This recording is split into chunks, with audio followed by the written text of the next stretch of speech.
Witam w kolejnych wiadomościach z rynku nieruchomości. W poprzednim odcinku mało mówiliśmy o magazynach, dlatego koleżanki i koledzy z tego segmentu się skarżyli. Dziś zaczniemy właśnie od magazynów.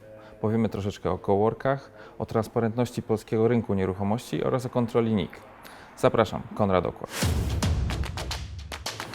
Szacuje się, że w Polsce mamy 13,4 miliona metrów nowoczesnych powierzchni magazynowych. To aż 22% więcej niż jeszcze 2 lata temu.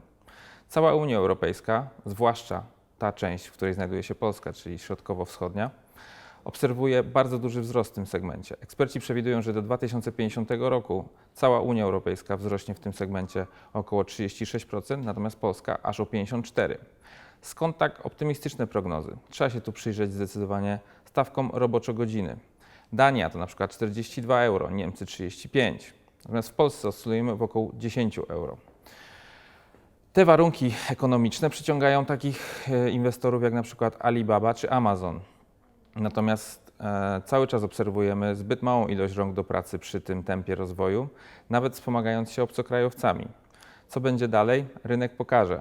Natomiast mimo iż wynajęliśmy w pierwszych 6 miesiącach tego roku aż 2 miliony metrów kwadratowych takiej powierzchni, i jest to zdecydowanie rekord, zalecamy chłodną głowę. Przejdźmy teraz dalej. Po naszych ostatnich rozważaniach na temat cen mieszkań, firma Emerson Evaluation podrzuciła interesujący raport dotyczący cen gruntów pod zabudowę jednorodzinną. Wynika z niego, że w większych ośrodkach wzrosty sięgają około 6% i na przykład Warszawa to jest 650 zł, Trójmiasto 390.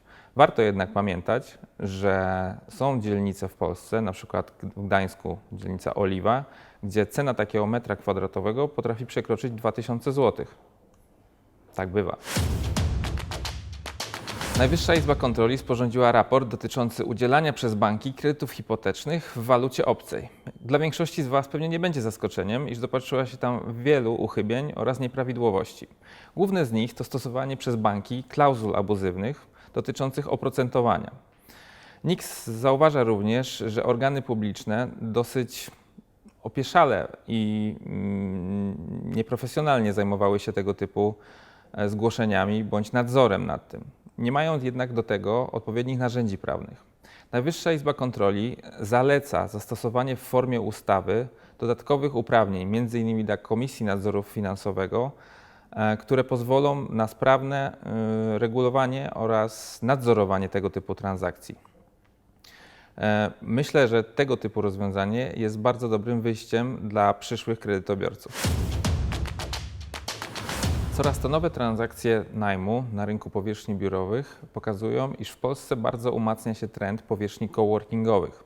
Firma WeWork, która jest globalnym operatorem tego typu powierzchni, wynajęła w Polsce kolejne metry kwadratowe, a dokładnie 14 000 takich metrów w budynku Mennica Legacy Tower.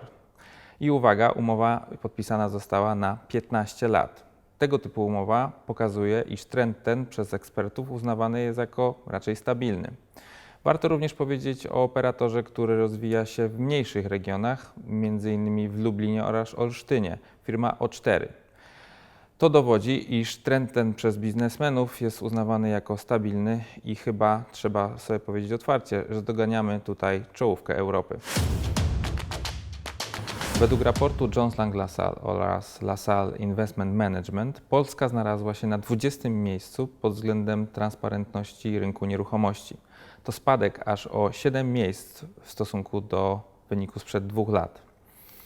Polska to nadal bardzo atrakcyjny kraj dla inwestorów, natomiast jest kilka rzeczy, które zdecydowanie trzeba poprawić. Przede wszystkim chodzi o transparentność podatkową, transparentność legislacyjną wokół podatków oraz współpracę organów publicznych z inwestorami. Tu mamy dużo do nadrobienia.